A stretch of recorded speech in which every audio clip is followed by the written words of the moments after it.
Have you ever thought about a mountain moving? Not just bits of it crumbling in a landslide, but the whole massive thing, slowly, silently, sliding. It sounds like something from a disaster movie, right? But for Mount Etna, Europe's most active volcano, it's a reality. This colossal mountain is inching its way towards the Mediterranean Sea, and scientists are watching its every move. Today, we're diving deep into the incredible story of Mount Etna's slow-motion slide. What's causing this geologic giant to creep? How do we even know it's happening? And most importantly, what does this mean for the millions of people living in its shadow? Stick around, because the answers will change the way you see the ground beneath your feet. Mount Etna, located on the east coast of Sicily, Italy, is a true giant. Standing over 3,300 meters tall, it's not just a mountain, it's a living, breathing geological wonder that has shaped the history and lives of the people around it for millennia. It's famous for its frequent and spectacular eruptions, a constant reminder of the powerful forces at play deep within the earth. But while we're often captivated by the fiery lava fountains and dramatic ash plumes, there's a quieter, more mysterious process happening. Etna is moving. So how did scientists figure this out? It wasn't one single discovery, but a meticulous process of gathering data over many years. Imagine trying to measure the movement of a mountain. You can't just stick a ruler in the ground. Scientists use a network of high-precision GPS stations scattered all over the volcano's slopes. These aren't like the GPS in your phone. They can detect movements as small as a few millimeters. For over a decade, these stations have been sending back a constant stream of data, painting a detailed picture of Etna's deformation. And the picture they revealed was astonishing. The data showed a clear pattern. The entire eastern flank of the volcano is sliding downhill towards the Ionian Sea. Now, you might be thinking, how fast is it moving? Are we talking about a catastrophic slide? The good news is, no. The movement is incredibly slow. On average, the volcano is sliding at a rate of about 14 millimeters per year. That's roughly the speed at which your fingernails grow. It's a silent, almost imperceptible creep.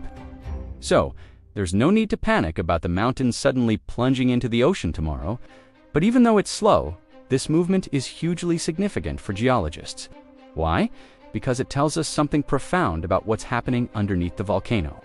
For a long time, there were two main theories to explain Etna's movement. The first theory was that the movement was caused by the pressure of magma building up inside the volcano. Think of it like inflating a balloon. As you blow more air in, the balloon's surface stretches and expands. Similarly, as magma accumulates in the chambers beneath Etna, it could be pushing the sides of the volcano outwards and downwards. This is a common phenomenon at many volcanoes around the world. But there was a second, more intriguing theory: gravitational collapse. This idea suggests that the volcano is simply so massive and sits on such a weak, pliable foundation of sediments that it's slowly sliding downhill under its own immense weight. It's like placing a heavy book on a pile of soft clay. Over time, the book will start to sink and slide. So, which theory is correct? For years, scientists debated to solve the mystery. They needed to look deeper beneath the waves of the Mediterranean. They deployed a network of seafloor transponders, a kind of underwater GPS, to measure movement on the seafloor at the base of the volcano. This was the key. If the movement was caused only by magma pressure high up in the volcano, you wouldn't expect to see much movement far away on the seafloor. But if it was gravity pulling the whole structure, the movement should extend all the way down to its submerged base. The results from the underwater network, published in the journal Science Advances, were a breakthrough.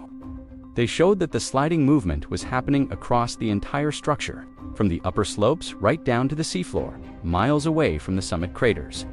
Crucially, this movement continued even during periods when the volcano was quiet, with no significant magma buildup. This was the smoking gun. It proved that gravity is the primary driver of Mount Etna's slow slide. The magma pressure still plays a role.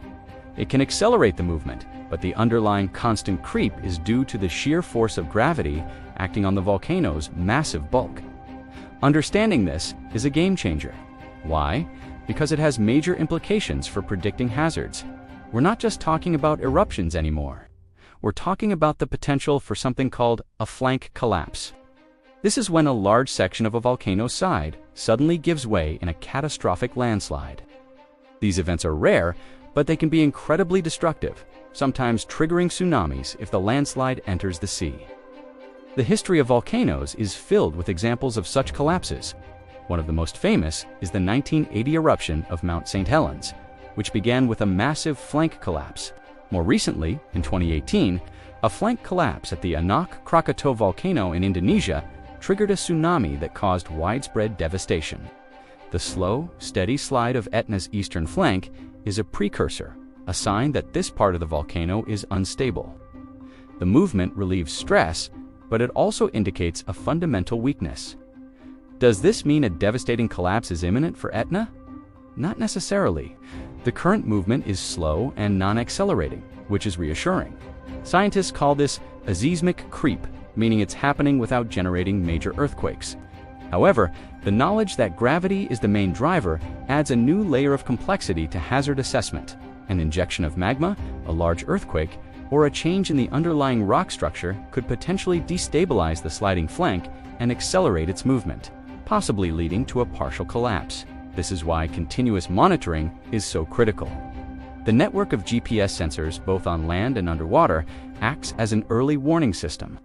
By watching for any changes in the speed or pattern of the slide, scientists can get clues about what's happening deep inside the volcano.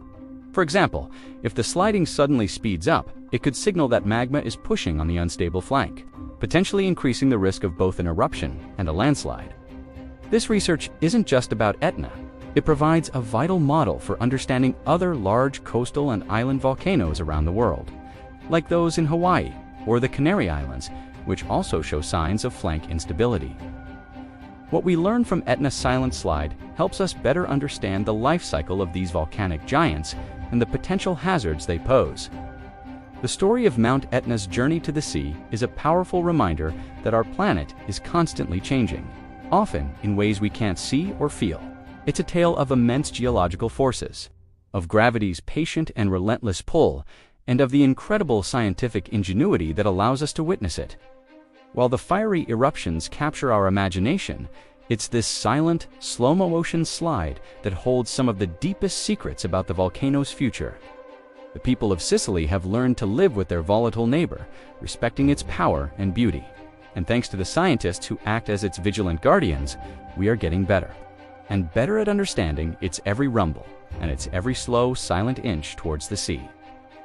Thanks for joining us on this geological journey.